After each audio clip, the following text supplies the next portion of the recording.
direction, purpose, honor, glory, legendary lore. Welcome back, Isn't that the travelers. Bionicle thing? The what?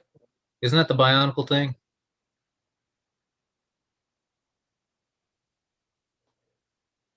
No, that's Uni Duty and Destiny. Go on. So, I am Ricky. This is my crabapple cohort, Joe. You've used that one before. I knew it. I also used Crustaceous Cheapskate one, I think. No, Did I I? think that one was new. I think that was new because it was so wordy. That's true. There's not a lot of C words. Wait, I know. And this is my kingly cohort, Joe. Say hi, Joe. Yes, welcome, Boss Watch. So we're going to be talking about Ranar or Ranar. I'm going to be referring to him as Ranar from now on, although I'm pretty sure his name is pronounced Ranar. So I'm looking at some of these characters because I don't remember a lot of the characters from Kaldheim. All I know is Tybalt's here, Nico makes shards, and the Niners, and but the yeah, Niners. but Ranar is Of the course, it's commander of Fairgrade. the commander of the blue white deck. Oh, the Spirit, Yes, the Ranar Foretell is Spirit. the spirit. Now, this entire story is actually probably my favorite one out of the bunch, and this specifically was the one requested uh, by a viewer. They were like, "Hey, what do you think of this guy?" I bet they probably picked up the Foretell deck, just like, oh, I got a cool commander here. This is a good deck. I want to know the story behind this character. And then, of course, you come to your favorite channel for your favorite stories. And then you come to us. We appreciate So, you. And they were busy, so you came to the Boss Watch instead. okay, so this is really cool because it opens up with Renar opening his eyes. Right now, he's a warrior. So Joe, he was born? what happens to warriors when they die in Kaldheim?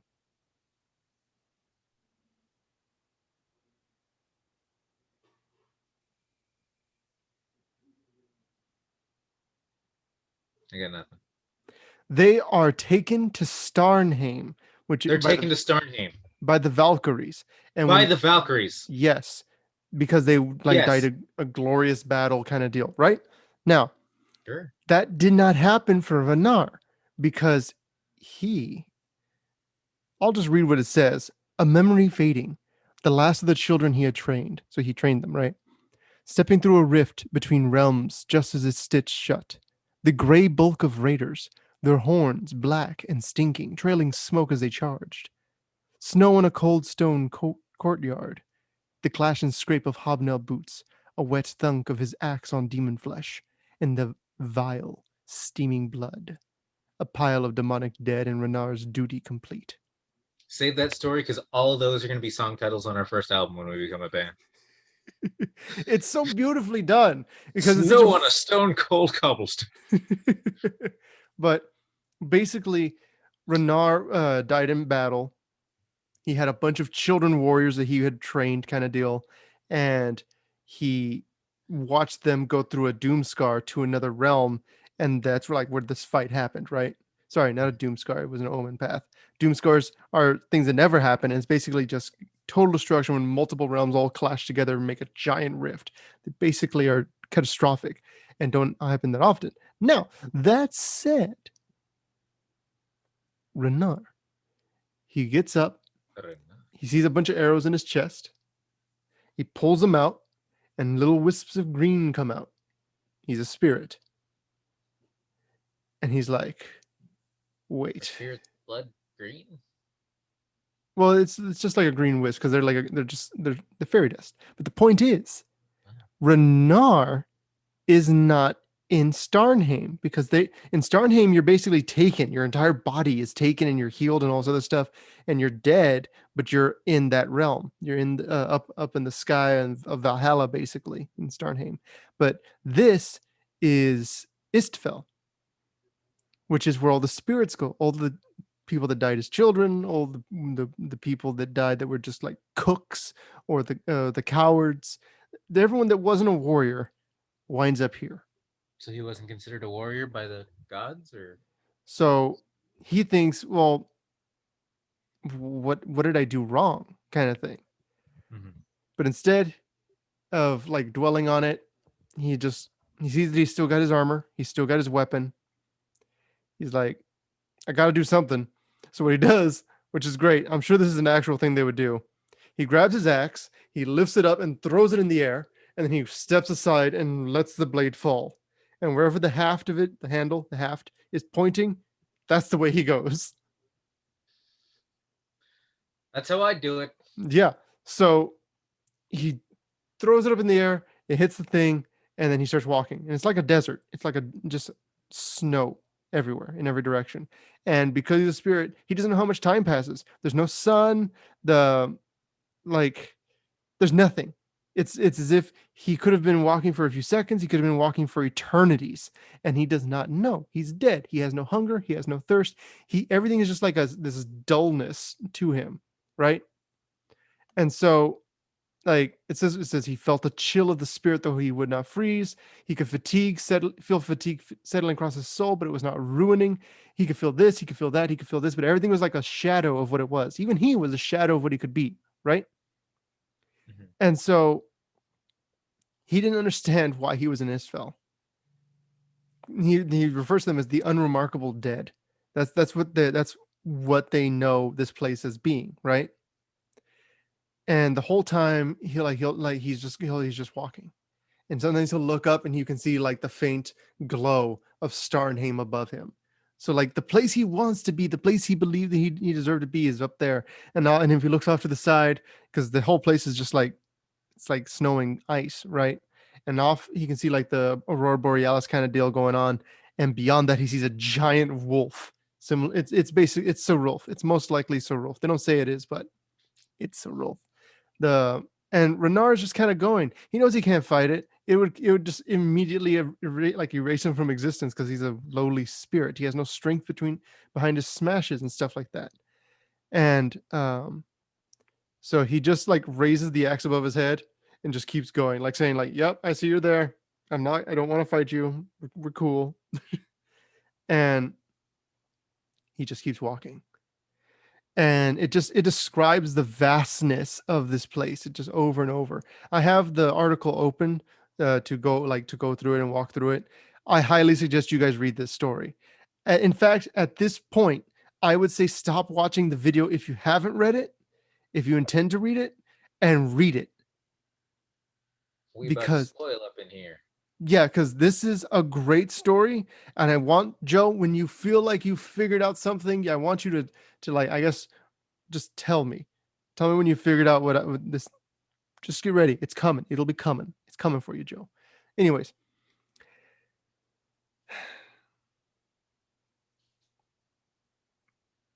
as he's going, he sees that there's like this monument kind of being built, and it's kind of weird. And he goes and he's like looks at it, and he like goes up and he sees this guy, and he's trying to he's putting these stones up, like Stonehenge kind of deal, and a bunch of spirits just kind of show up and start tearing it apart. And he's like, "Whoa, what's happening? Why is this happening?" And basically, the idea is that, well, the tribute builder, the guy who was building it, says, I realized for Egon, the god of death, this tribute, and my reward was the hatred of these most lost souls, animated to tear my great work down. He will do the same to you." And Renar's like, "Okay, that's weird." He goes, "Was I not great enough? Did I not shape the land in veneration of your glory? Where is my reward, Egon?" And so, like, the whole idea is that this spirit is kind of been driven mad. Most likely, he was an architect in his life instead of being a warrior. And so, he had the ability, he was good at what he did, but he was not rewarded because he was not a warrior. And so, Renar sees that, and Renar's like, "Peace," because that guy basically was trying to make himself greater than the other spirits, but down there everyone was equal. Mhm. And so Renard just keeps going. He keeps walking along. It's more of the same of him just looking at nothingness until he comes upon a river, a green river, a green river of souls, Hercules style. And so, of course, that's a reference to the river Styx and Hercules, but you get the idea. He sees an entire, like, just it's a flow of spirits, and there's these two demons that are guarding the river, and like they own the spirits basically. They enslaved them and are forcing them to move along and whatever. And so Ranar sees them, and they're like, what are you doing here? Why are you here?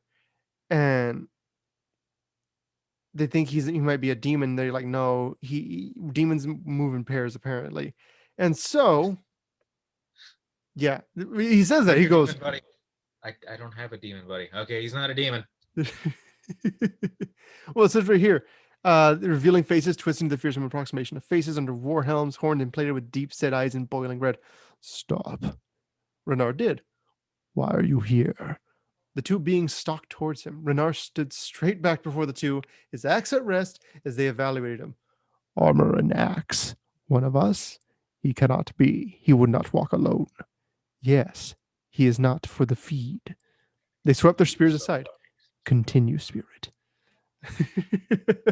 So the idea is like, we're just going to, you can keep going. You're not one of our things. We don't need you. Don't belong to us. You can just go on your way because you're just a spirit. You don't matter.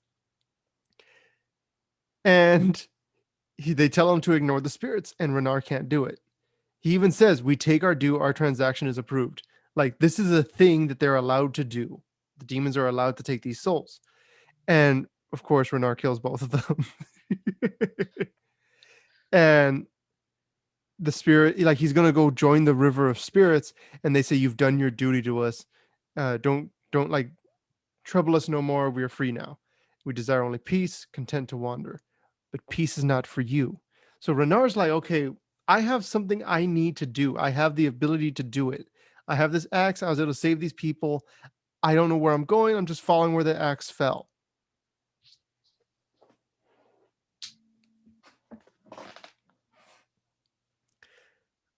So eventually Ranar reaches the gates. Basically the doorway of Istfell kind of thing. They're called the Gates of Istfell, to be specific. He stands there for, once again, he doesn't know if it's an eternity or if it's only a few moments, but he's standing there, and eventually somebody appears.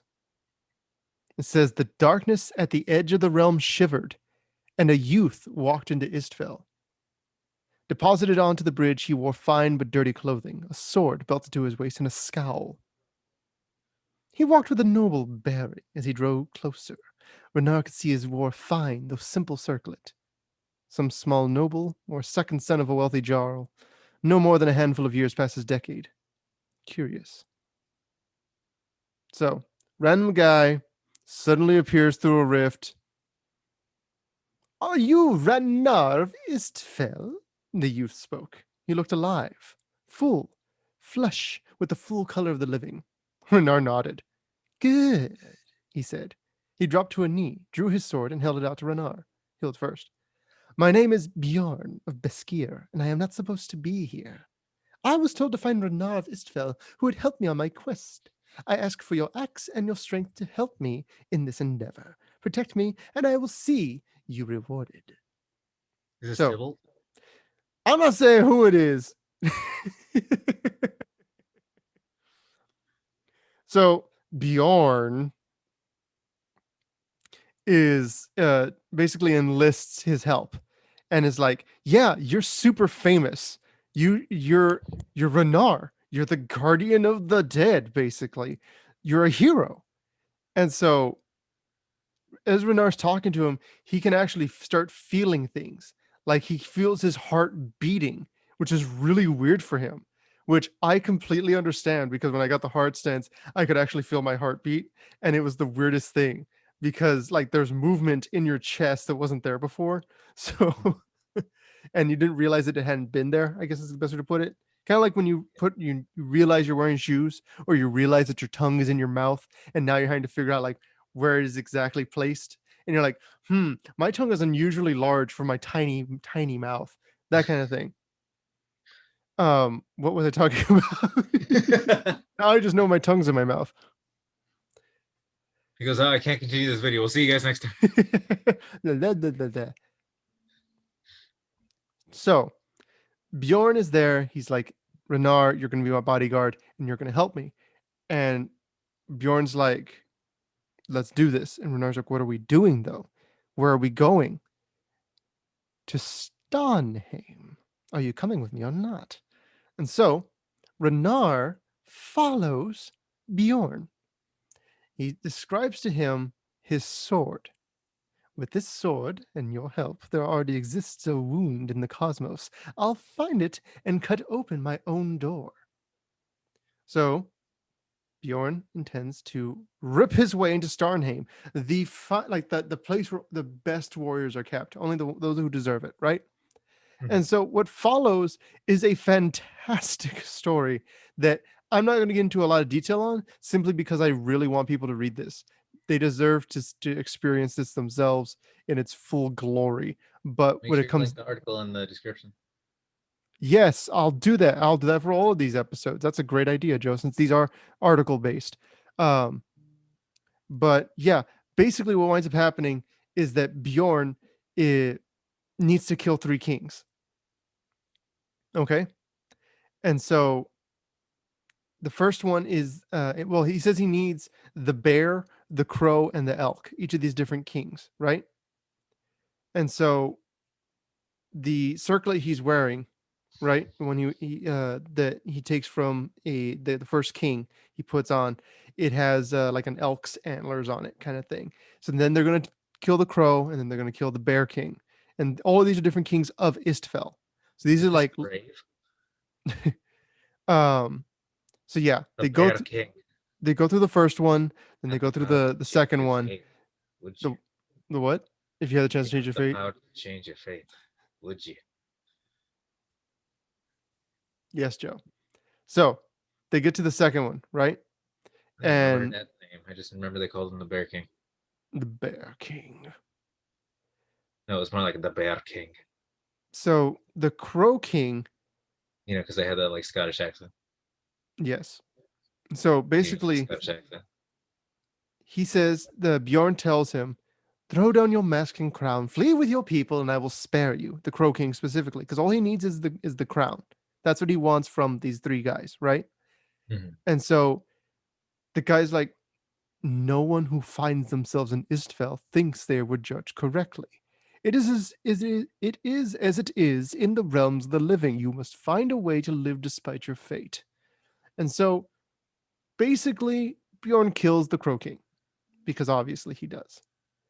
And Bjorn says that he rejects his fate. So he has his own deal of what he wants to do, right? Yes. And everyone, like all the spirits are like run away from the area. The Crow King is dead, and now they're going to the Bear King. The Bear King happens to be Bjorn's father, apparently. And so Bjorn is Merida. so basically, I mean, well, I'll just read this whole exchange. The Bear King, Ranar asked, "He is your father." "Is that a question or an accusation?" Bjorn said. "A question. Did you know this Crow King, the elk? Were they your kin as well?" "No more than I knew the bear in life," Bjorn said. "Fratricide cannot be valorous. Lack of valor does not make a feat any less grand. Cunning is its own virtue, as is arrogance." Renard Your looked down. arrogance. Renard looked at the youth with horror. "How did you come to Istville?" Bjorn did not answer. "You did this on purpose, didn't you? Your augurs, your prophecies. You came here by your own hand." "I make my own fate," Bjorn said. He showed his blade to Ranar. "You think a sword that could cut a door into Starmane couldn't easily tap passage into Istville?" He laughed. "Come, this conversation will take us in loops I don't care to wander." And so they go. Renar's kind of in for a penny and for a pound kind of deal. And so they see this huge tower. And what's cool is at the bottom of the tower is like this old, decrepit, crumbly looking thing, right? Uh-huh. And as they climb the tower, everything gets newer and newer and more polished. And so, well, right here it says, he explains how the Istfell came into existence. There are more ways in than what you are told," Do you know how Istfell came to be? Bjorn asked. I do not. I'll tell you, the world was born from a seed, and that seed grew into the world tree, and everything else grew from it. Bjorn's voice changed. Ranar realized he had been quoting something from memory. The first saga.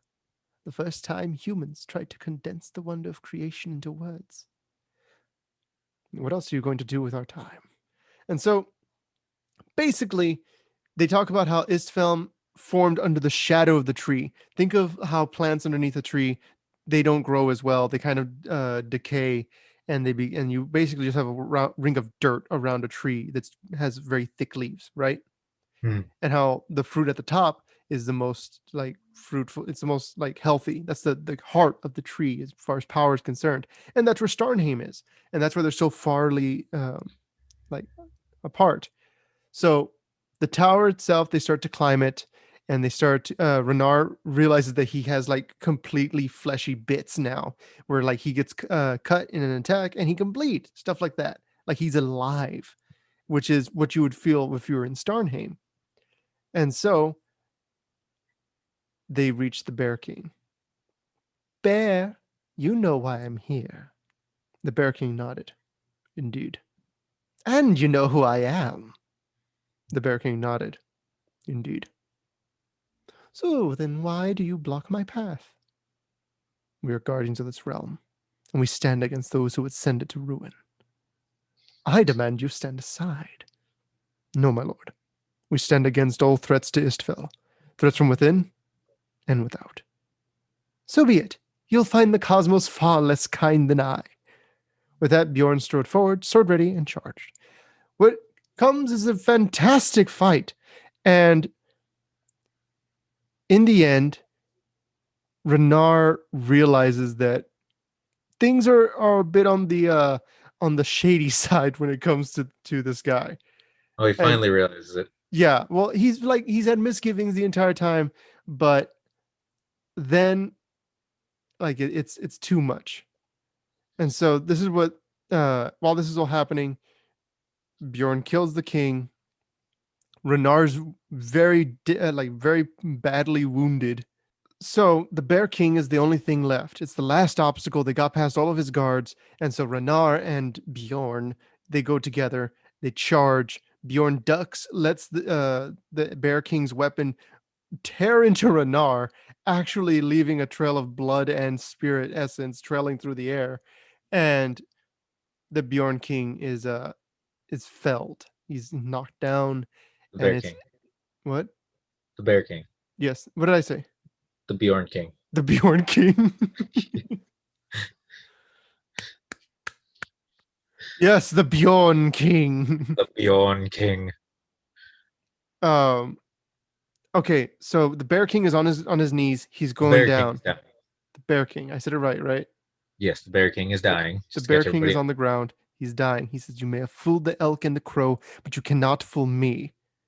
If you mean to send me to the cosmos, grant me the honor of seeing your true form." Bjorn grinned. As his smile grew, so too did the form of the young man peel away from him like dirt rising off of beaten fur.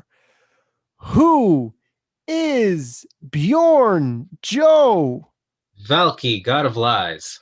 The dirty but fine noble clothing shimmered and shifted, darkening into a cloak and vestments of pure Stygian night. His tan skin paled to an exsanguinated gray, and his hair turned white as bleached bone. Bjorn was gone. In his place stood the very Lord of Istfell himself, Egon, god of the dead, Lame. old as the bleached rock under Istfell's tundra frost. It was Egon the entire time. The moment I saw him, I thought, this is Tybalt, this is Tybalt, this is Tybalt. The way he acted, this is Tybalt, this is Tybalt, this is Tybalt. He must have a reason. This is Tybalt, this is Tybalt. It's not Tybalt. But it was Egon. That's amazing. It was. That's a good twist because it makes sense who it is too. So it's a good twist. It makes perfect sense. It's not just shoehorned in there, just like, oh no, you thought it was this, but it was this. And it's like, you thought it was this, but logically it could have been this, so it was this. Yes. And then his sword turns into a scythe, and it's like, oh my gosh, it's such a good bait. It was so well baited. And It was like, supposed to be Tybalt the whole time. They got the reader really well. I love yes, that. yes, which is why I read it the way I did, because obviously you're supposed to think it's Tybalt. Yeah.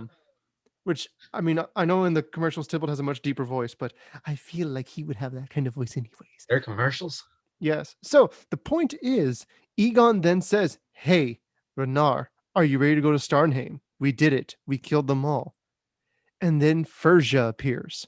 Furja is the black-white legendary Valkyrie. She basically, in story wise, they don't really mention this, but she killed her twin, the black Valkyrie, and absorbed it. And so she absorbed her twin, and they became one. Um, would be Ajrif, I guess. The point, Ajrif. But the point is, all this happens, and Egon rips it open, right? And what the Kyrie says is, Egon again. It turns out that Egon has done this before. And she's like, you, what are you doing? And he goes like, Ferja, I demand. She goes, you may not. Starnheim is not open to the gods without judgment. It's not yet your time, Egon. You remain in Istvel. So basically, Egon's trying to get into Starnheim because he hates being in Istvel, because he obviously has all his faculties. So he's super bored all the time. And so he keeps trying to break into Starnheim, but every time he's right there, the Valkyrie shows up and is like, no, you goon, stop. The thing is, she like, he can't do anything. Egon is like impotent, I guess, in this particular scenario, because she is the one who determines who is worthy to go. And even if he's a god, being a god in Kaldheim is not the same as being a god on Theros. You don't have the same, I guess, massive powers. You can die, You're not and indestructible. yeah, you're not indestructible, and you don't even need devotion to exist. You're just a guy kicking around, and so Furja's like, you don't have any merit to be able to come in here anyways. You need to do something better. And so Ranar is like, because once she's already told him he can't beat it, he's like, well, fine. And his axe is broken for Ranar. Ranar's axe is broken. He's done. He's bleeding and everything. Mhm. And Renar's there, and he gives her his broken axe. He says, in life, I stood guard. In death, I did the same. This quest tested me, and I failed. I ask for your grace that I may guard others from my same failure. Because Ranar allowed himself to be taken in by Egon's lies, by his promises, and Ranar believed that he deserved Starnheim. And he was a defender all his life and all his death. And he's asking this Valkyrie, please have mercy on me. I just, I'll do whatever you want. I'm sorry. I failed. And so the Valkyrie gives him back his axe, but there's bits of metal that have kind of been etched into it and woven the entire axe back together. And Egon's like, I'm coming back. I will get in here. And she's like, leave me alone. And so Egon is standing there. He's whining and all that stuff. If you look at his card, he's actually super young. He's basically like a whiny teenager. And so he's doing all that stuff. And Ranar turns to Egon, and with his axe, he strikes the god of death down. And he's like, is he actually dead? And she's like, no, of course not. He's a god. This is his world. He owns this place. He can't go up, but he's down here. He rules. And then this is really cool. Egon has done this before, Ranar said. Have I? The Valkyrie nodded. For eons he has tried. I have seen you many times, though not always. You are an integral part of this cycle. If you reach the end, you are always helpful. Though you never remember until I name you guardian again, that is the difficulty with this place. Isfil is the realm of the forgotten and unknown. All who find themselves here fade in time. Those who keep it are not immune from the realm's power either. Furja spoke without sentiment. level in a way that might sound harsh for those with tender ears, but not Ranar. And so it continues and it continues. And I was Ranar thinking is the whole time, his ability doesn't make sense, but that little story blurb, you don't remember until the cycle is until I name you guardian again. so Oh my she gosh, that's sends him amazing. away. And so she like with Egon dead, he's sent away, right? Mhm. And so that's it. It says sometime later, the corporeal green of Istfel fell over Renar's body once more, and he found himself walking along the pale hard ground of the realm's vast tundra. The glow of the fog-blotted light above fell soft on the sparkling ice below. He felt nothing, basically, all this other stuff. He hears that there might have been people. He carries the axe, and he doesn't really know much about it, but he looks at the axe, throws it up into the sky. It lands, and he walks in the direction of the axe's haft. And it ends there.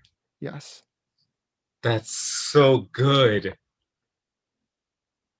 it's such a fantastic story. It was. I remember reading it and thinking, "This is crazy. This is so crazily well done." That's oh my gosh, that's really good. And I was thinking of buying that commander deck too. No, I'm for sure going to. Yeah, and now you have like an actual thing that you could put, like you could build up the deck with certain things. Obviously, if you Sadly, you wanted can't to, put Egon in there, but yeah, I was gonna say you obviously can't put Verja or Egon because they both have black, mhm. but you can put angels, you can put spirits, and just generally stuff like that. Those are things you could put into the deck, and it's really cool that it's designed, like the story is designed the way it is. There's like this cyclical nature to it, and it ends with him where he began. So that's why this was the second story, because I didn't know, you don't know exactly when this happened. For all we know, this could be the last story in the cycle of out of the but this is always happening. So it's exactly, it's eternal. It takes place, of course, with the gods in existence already, so we know it happens after Lathrel's story. But mhm. chronologically, this could have happened This relatively, particular instance of this. yeah. And it was just such a great moment because this because of the fact that it's eternal, it makes sense that Tybalt wasn't the one that did it. And Tybalt has nothing to do with this. Because why would Tybalt bother with the spirits? They feel no pain. True. It was just, I loved it. I thought it was great. And I just It was a great um trick. It was a great twist. Everything about this was great. I'm now checking the writer for this one. His Mhm. name was Miguel Lopez. Fantastic writer. Great job, Mr. Lopez. It was Really well done story. it's so good. And it's for a commander card. This guy's not even in the main set. You don't even get to play with him in standard. But it's Make him your commander. After this story, this was and I really do suggest, especially you, Joe, if you want to make the deck, to read it, because there's a lot more, like there's more nuance, obviously, to like the fight scenes and stuff, and you kind of I get a want to better. make it. I don't know if I can give it the attention it deserves, though. I've already got all my decks. That is fair. But Ranar, final words on Ranar. I loved this story, and I love his character. Joe, This take was it away. such a good story. Thank you guys so much for watching. Definitely read the story down in the description below. And go ahead and subscribe because as amazing as the story is, we haven't even hit the main set of Kaldheim. So you're going to want to catch the next video. Thank you guys so much for watching, and we'll catch you guys next time.